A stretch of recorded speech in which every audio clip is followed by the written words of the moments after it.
and welcome to Mitcham Hills Church this week. My name's Rachel and I'm so glad that you can join us. This week we have Cullen bringing us the message, and he's going to be wrapping up our series about what if, and he's going to be responding to the question, what if we make it a reality? So I'm going to hand over to Cullen.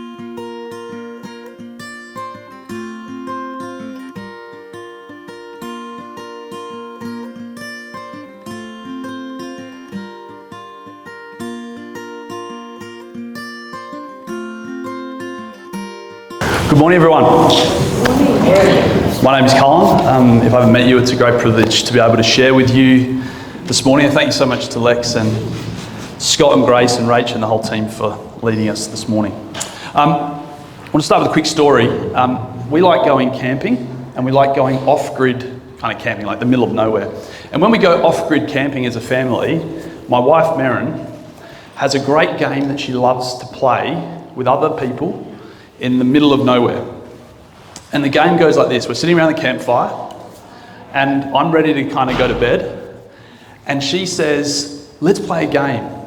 It's called, what would you do if Adelaide got completely invaded, taken over? What would you do? And it sounds a bit weird and lame, but it's actually really fun because then you think and you're like, oh, you know, I'd go and find a kangaroo and I'd skin the kangaroo and I'd make myself a jumper and I'd, do all these things I frankly could never do, right? And you do this big thought experiment where you think about, what if? What would I do if this happened? What would I do if that happened? Would I go back and get my family? Maybe, maybe not, I don't know. What would I do in this situation, this crazy situation? But the best thing about the game, of course, is it finishes and life goes back to normal. It was only just a thought experiment. Adelaide has not been taken over or invaded or anything like that. And you get to go back to normal. Life goes back to normal. Now, as human beings, we are born to dream.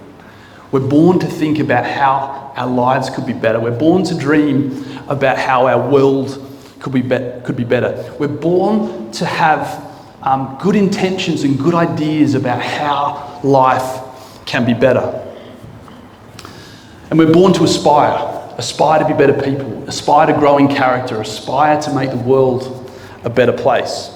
And oftentimes we get really good ideas or we have really good intentions about how we can change as individuals, about how we can grow, about how the world can be a better place. And there's an old saying and it goes like this, and you might know the end of it. It's the thought that counts.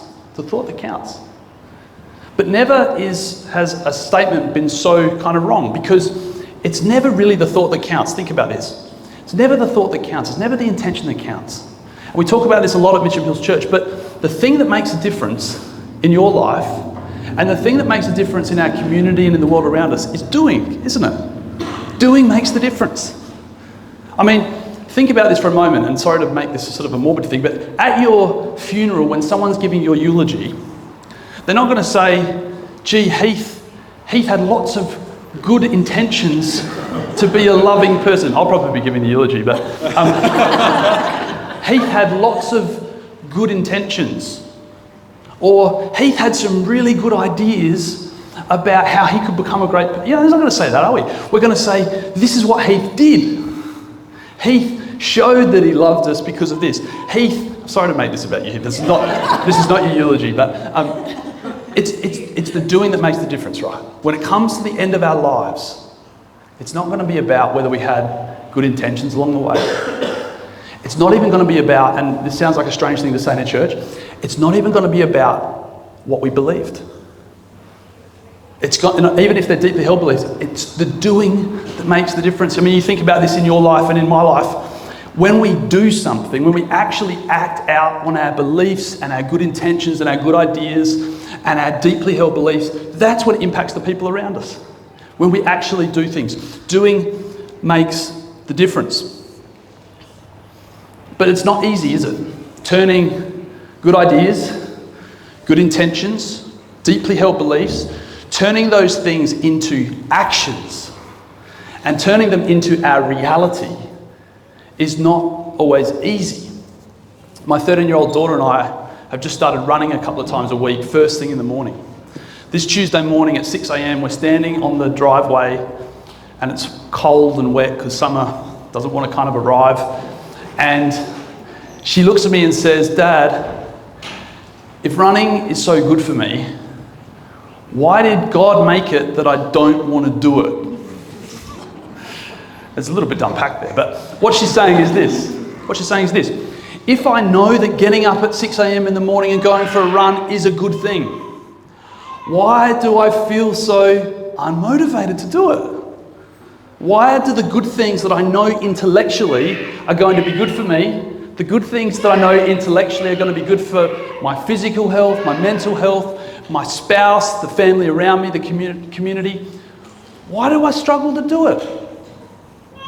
Because we do struggle, don't we?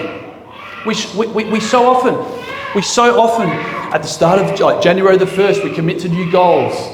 Then we set goals for ourselves and we know the areas of our life that we want to improve. We know the character flaws that we want to kind of do something about. We know the things in our life that we want to do to grow and change and develop. And yet we fail. Often and over again. We fail. And what we then do is we think to ourselves, we kind of summarize our thinking and we say, well, I must be lazy. I'm a lazy person. Or I must be useless or a good for nothing. No, I'm not trying to joke about this because some of us have heard this from parents or teachers or coaches, that we're lazy good for nothings. And we think that. And then we conclude that I can't change. I can't grow. That's a nice idea to be able to grow. It's a nice idea to be able to change, but it's not me. It's just not who I am. It's not the way I was born. And then we maybe even kid ourselves, especially probably those that are a bit younger, and say, I'll come back to it one day. I know the thing that I want to do. I know the area that I want to grow in. I know the part of my life that I want to work on, and I'll come back to it one day. Only to realise that one day doesn't always come. Feeling good on a Sunday morning, are we, everyone? Well, some really quick good news on this. And even if you're not sure about anything in the Bible at all, and you're like not even sure if it's like right and there's any truth or anything in there, no matter what you believe, you will believe this next statement that came from the Apostle Paul. And the Apostle Paul was like this really significant guy, like the most significant person really in the Christian faith outside of Jesus. And this is what he said. It's what he said. I do not understand what I do. For what I want to do, I do not do. But what I hate, I do. I have the desire to do what is good, and this is the key, it's what I want to talk about this morning, but I cannot carry it out. That's the Apostle Paul. That's like the guy who wrote a lot of the letters of the New Testament, who set up a lot of the early church, who was this incredible Christian person. So he says this. He's got this very human struggle to try and work out how do you carry through the things that you're meant to do, the things that you want to do, the things that you know are right to do, the things that are going to result in your change and your growth. And he can't carry it out. So this is a very human problem. And, it doesn't matter what your kind of worldview is. Christians call about like the brokenness or the fallenness of humanity, and other worldviews probably have different descriptions for it. But this is true, right? Human beings, for whatever reason, we know what we want to do, and we fail to carry it out. Now, over the past 4 weeks, we've asked the question, the series has been called What If? And we've given ourselves space as a community and as individuals to ask ourselves the kind of thought question, which is like, what if things were different? What if I was fully charged up, as Graham talked about earlier? What if I was more generous with my money and my time and my resources? What if I was able to serve people more and live an others first life? And Rachel shared last week, what if I was able to share more of myself with the people around me, more of my faith? And as we've gone through that process, it would be really easy, and there's a lot of good content, and if you didn't get to one of them, I really encourage you to go on to YouTube or to our website and have a look at the content, because there was a lot of good ideas, there was a lot of really good content and challenging content in there. And it would be really easy, especially, and this is kind of more towards those that have been coming for a while or would call themselves a Christian, it'd be really easy to just like fully agree with it. Like, yeah, you're absolutely right, Craig, I should be more generous. Fully agree with it. And it could even be possible to walk out of that kind of message and say, I'm going to become a more generous person and have a great intention to do it, and do absolutely nothing. And literally by the time you kind of reach your car and you've had lunch on a Sunday, it was like, that was a great message. What did he speak on again? What did he speak on? We often fail to carry it through. And over the last 4 weeks, we've been challenged in some areas. And so the question I want to ask this morning, sorry for poking, I've been poking a bit, but the question I want to ask this morning for all of us is this: what if I was able to take my what if and turn it into my reality? What if I was able to do what the Apostle Paul struggled to do, and like we all struggle to do, and actually take the area of my life that I want to work on, the thing that is causing me problems, the thing that could make a radical difference in my marriage or my friendships or with my children or in my relationships or in my work, the thing that one thing, what if I could carry that through and turn it into reality? Because, I mean, if I asked you and you told me your story and you told me the thing that was, for you was that one thing, you know that it would benefit you.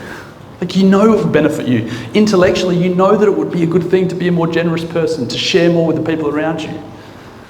So how do we take it from the what if, the good intention, the good idea, to reality? And to do that, I want to look at a really old story that's in the Old Testament. The Old Testament's kind of like the first half of the Bible, of the scriptures that comes before Jesus. And we're going to look at a guy called Nehemiah. Now Nehemiah, it was about 500 years before Jesus, so like 2,500 years ago. And quick bit of context so this story kind of makes some sense.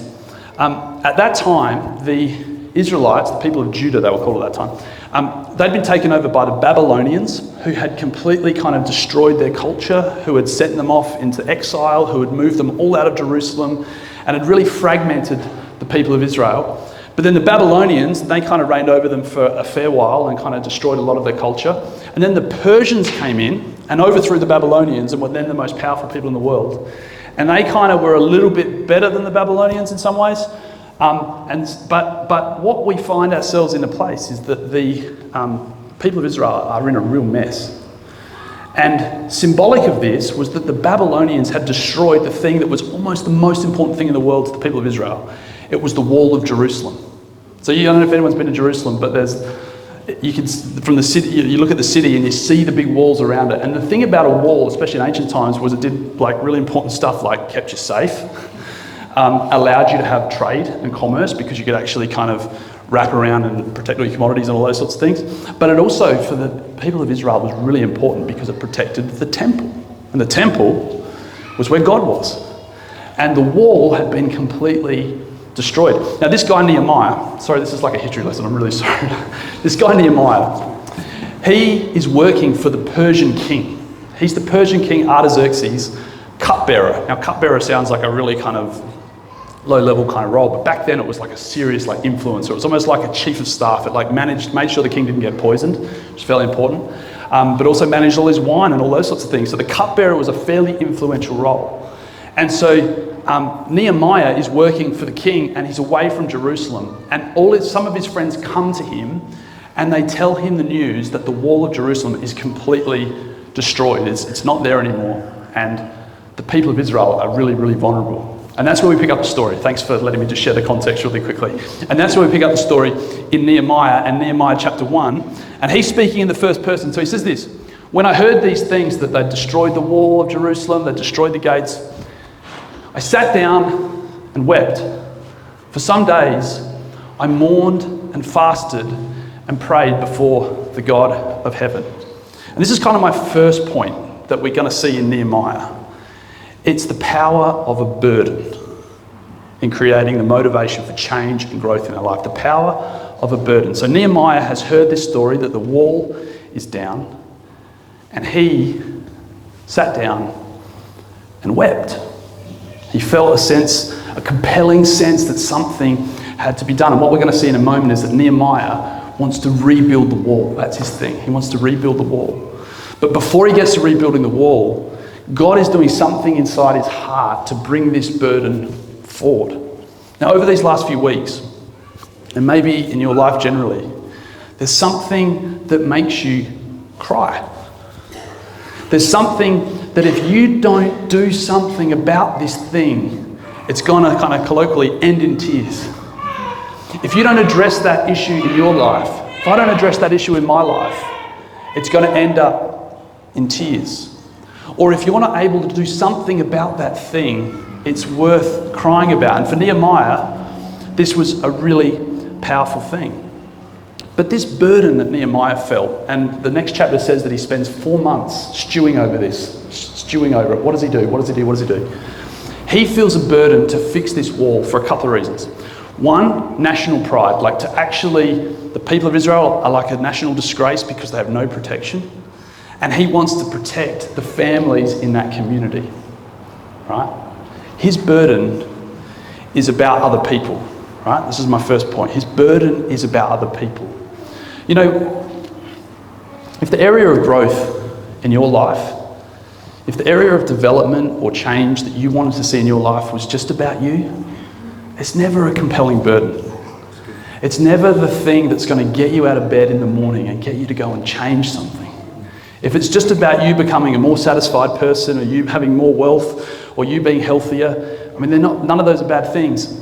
But you know what? The best burdens are the ones that are about others. There's this a great film in the 90s, I'm not sure if people have seen it, called Groundhog Day. I bet you didn't think I was going to talk about Groundhog Day today, did you? And it's a story where Bill Murray, the main character, plays the role of Phil Connors. And basically, for those of you that haven't seen it, he gets trapped in a day. He gets trapped in a time loop day where he can't get out. So he's got the same day repeating over and over. And in this film, it's really interesting.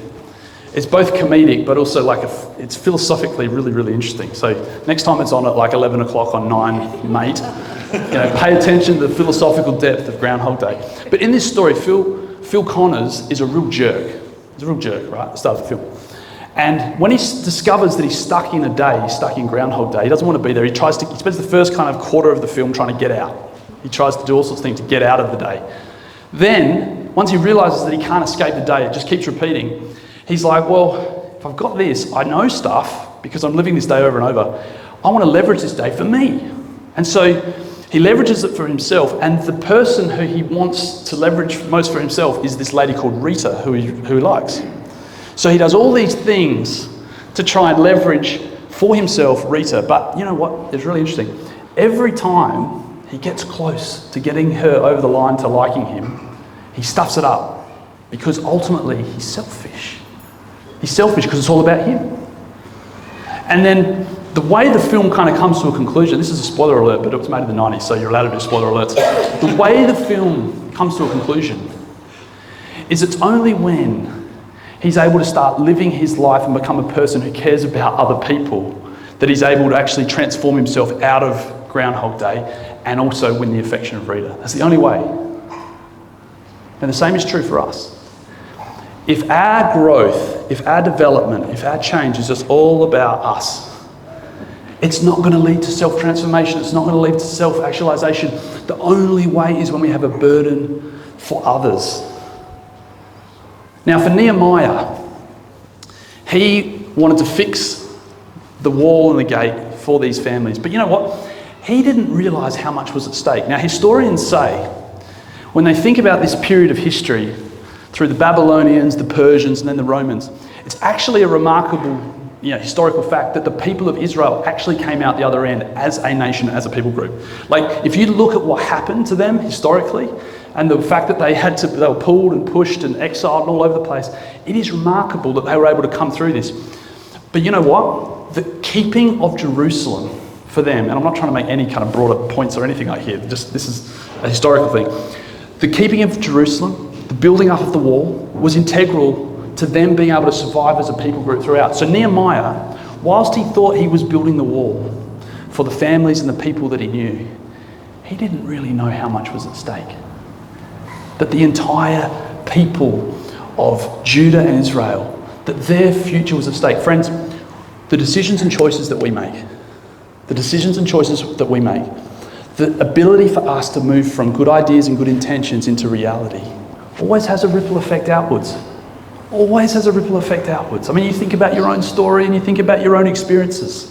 But someone somewhere making a decision, making a choice to go in a certain direction has impacted where you are today, hasn't it?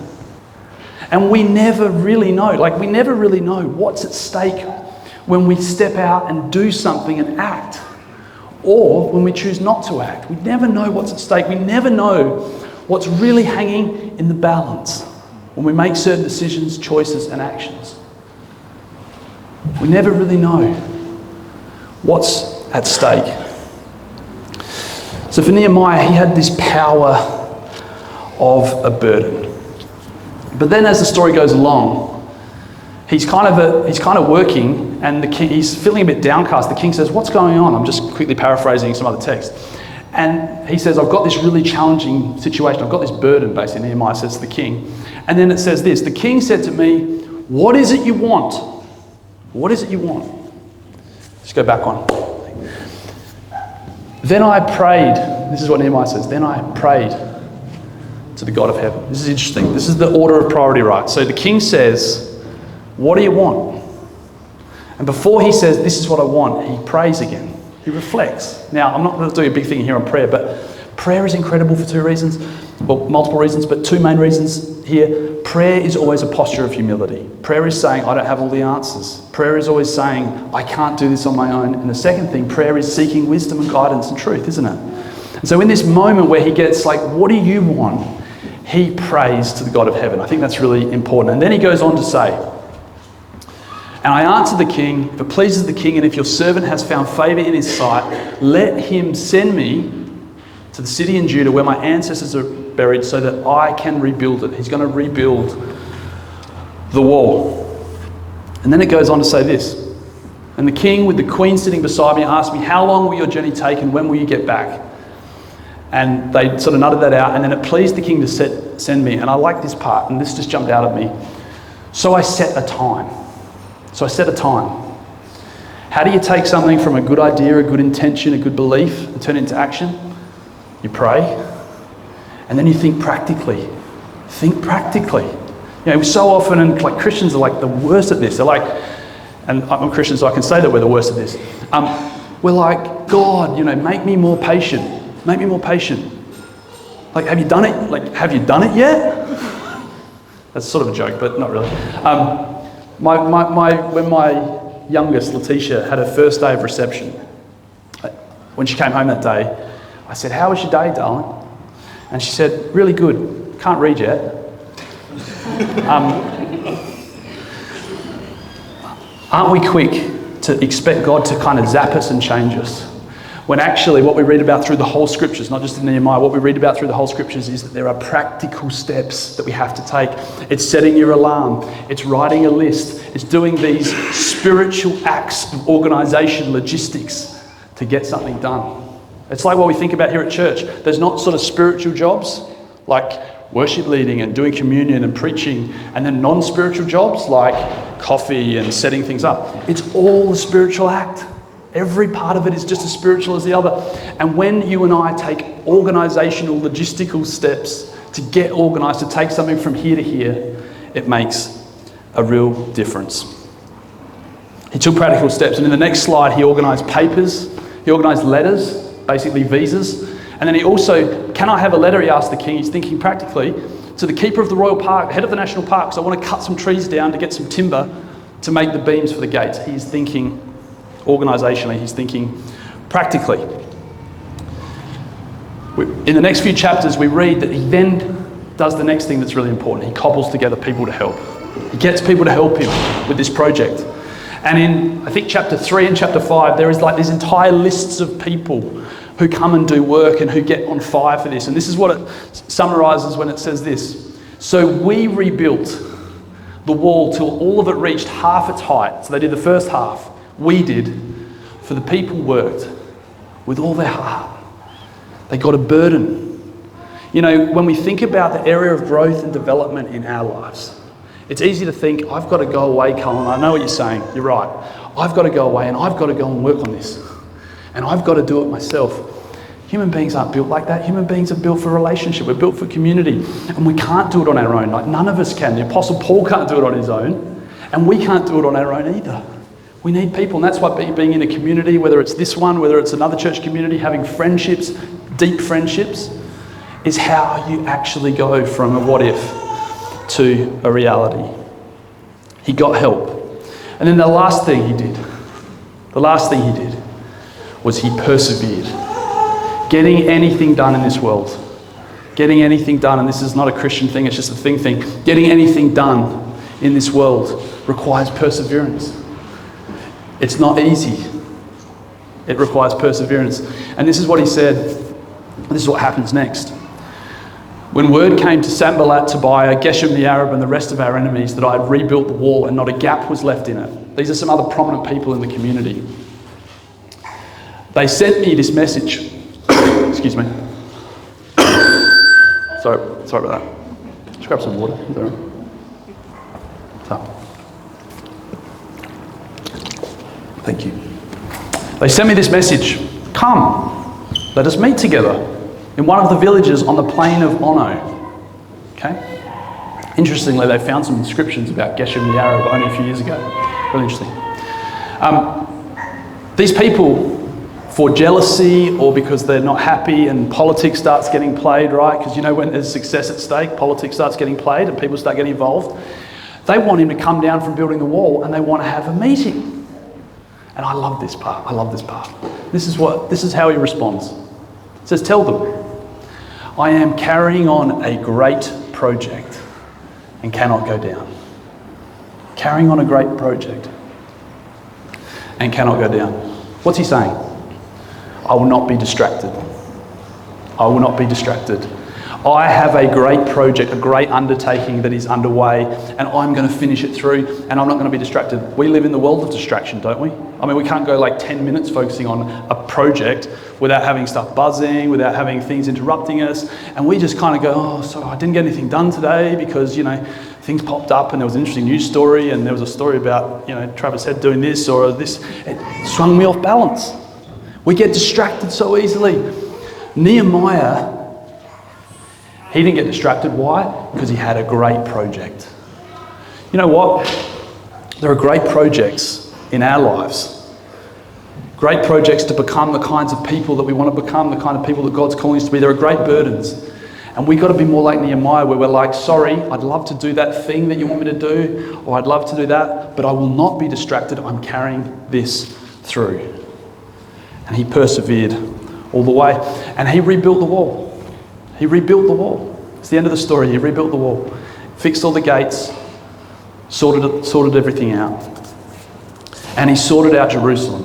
And then 500 years later in Jerusalem, Jesus came to Jerusalem riding on a donkey. And he did in Jerusalem, the same Jerusalem where Nehemiah rebuilt the wall, in Jerusalem, what did Jesus do? He took a good idea, a good intention, the words that he'd given to the prophets throughout the years, and he didn't leave it there. What did he decide to do? He did something. He acted.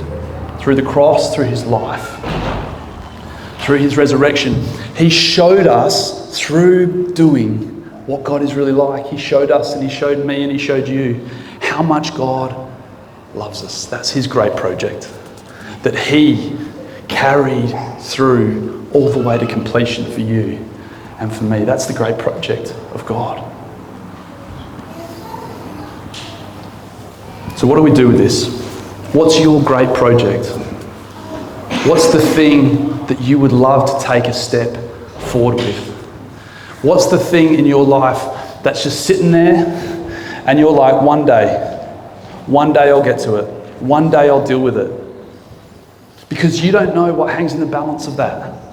You don't know, and you and I don't know what it looks like if we take a step from the what if to the action, the ripple effect that that's going to have. We don't know what and we don't know who hangs in the balance of that burden of that great project. We don't know. What's your thing? I want to encourage us, as we conclude this What If series, to look at this story of Nehemiah, who sought help, who prayed, who thought logistically and organisationally and practically, and who persevered with help to the very end. And I want to ask you to do something right now that we don't always do at Mitcham Hills Church. In a moment, I'm going to ask you to take your phone out. And we don't always do this, but on your phone, what I'm encouraging you to do is there's sort of a little prayer that I've made here. And this is not in the Bible, this is just a prayer that kind of fits, I think, with today. And the gaps are for you to insert. That's between you and God and the people that you're close to. And this is kind of the prayer. God, I want to turn attention to a reality because my marriage is at stake, because my future is at stake, because the relationship with my children is at stake, because my soul is at stake. Give me the strength to pray, take practical steps, seek help and persevere to carry it through. That's a prayer. So I want to encourage people, and there's no pressure in any of this, but take out your phone. Now, when you take out your phone, it's going to be really easy to get distracted really quickly. So this is like the first step of like being like Nehemiah and not getting distracted by the stock market or soccer results or something on your phone. And have a think about sending yourself a text message, or take a photo of this, or send yourself a text message. And in that text message, you might even want to say, you might want to insert what that is for you, what that word is for you. And not only what that word is, but what is at stake for you. Take a photo, send a text message. Take that first step. Just like the Apostle Paul, we find ourselves in a place where we want to be able to carry through. And I just want to thank you for the burdens that you're placing on us and for the help that you give us to pray to you, to be able to seek help, to think practically, and know that you are there with us on every step of the journey. So I pray for these text messages, these photos, these first steps, these baby steps, these resetting opportunities. And I ask that you would give us your strength to take what-if stuff and turn it into a reality, because we know there's lots at stake. And so we ask this in the name of Jesus. Amen.